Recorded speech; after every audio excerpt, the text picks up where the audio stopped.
சட்டம் ஒழுங்கு என்னுடைய நேரடி கண்காணிப்பில் இருக்கும்.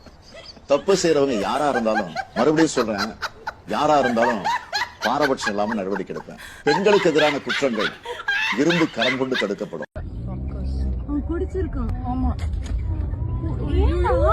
ஓடி வராங்க.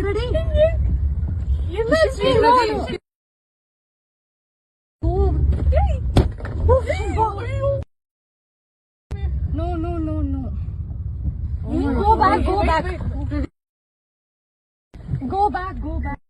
Fast எடுக்க முடியுமா எடுத்துருக்கு. ஓ, மாமா காலடி. மாமா காலடி யாராவது.